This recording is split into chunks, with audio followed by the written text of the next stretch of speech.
that's my little intro today. That's a great song by NSYNC, which was a 90s boy band that lots of us used to be into. It's a song called Bye Bye Bye, which maybe gives you a bit of a clue as to what we're focusing on today, which is another homophone, bye, bye, and bye. These are the three ways to spell it. Learning intention, and what we're looking for is you can explain what a homophone is, you can select the correct bye, bye, bye, and you can recognize when you've used the incorrect homophone. And you can continue doing that with all the homophones we've been focusing on so far. There, where. Keep making sure that you're correcting it in your writing.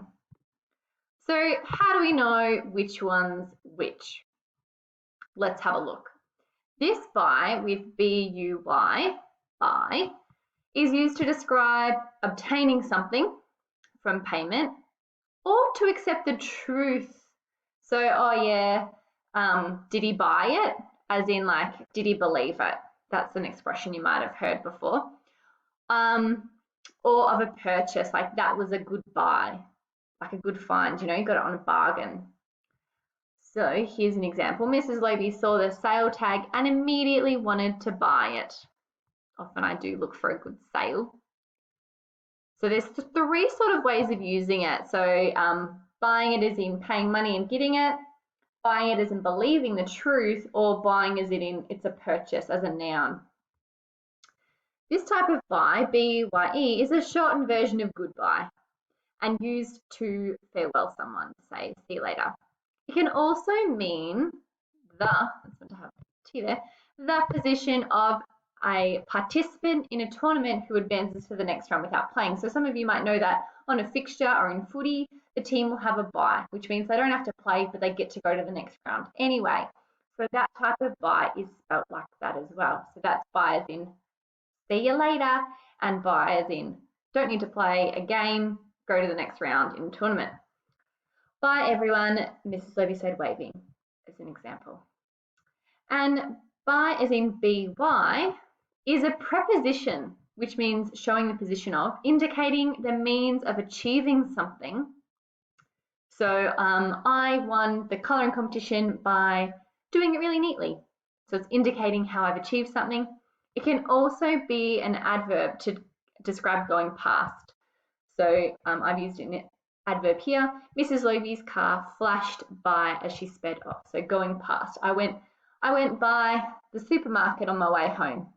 That's using it as an adverb. Let's have a look at some examples. And let's fill in the missing blank.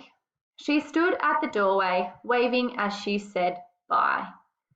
I know from here I'm going to use this type of bye, which is short for goodbye. I'm going to put it in capitals because I'll leave this slide up. I went to the supermarket because I needed to purchase something. Price tag buy, B-U-Y. Needed to buy eggs, milk, and bread. Asthma can be brought on by exercise, allergens, and cold or flu. So it's caused by something. It's a preposition, achieving something, B-Y. You can find the pasta by the rice in aisle 4. That's a tricky one. Buy. It's not goodbye. We're not buying the pasta.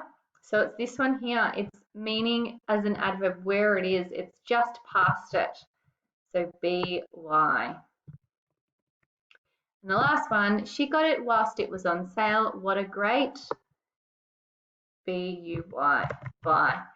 Because there it's used as a noun. It's saying that this is the item that I've purchased. It's a great buy. So there's a bit of practice for you, and you guys will do something very similar for your activity. You're going to watch this little clip here. It's a revision of all different homophones, but I quite liked the way they did it. They've got hats on that say bye, bye, bye, and they talk about all the homophones, but it does talk about bye, bye, bye sort of in the middle. Then you're going to choose either mild, spicy, or hot. So let's go through those now. So mild looks like this. you've got pictures to help you, and you've got to insert the missing word. These 3 don't have pictures. Insert the missing by. This spicy is the same, just a bit more complex sentences.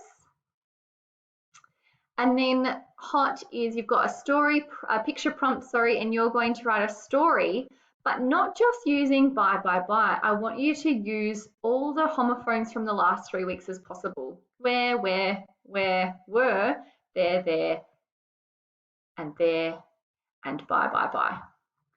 So they're your options for today to get you practicing your homophones.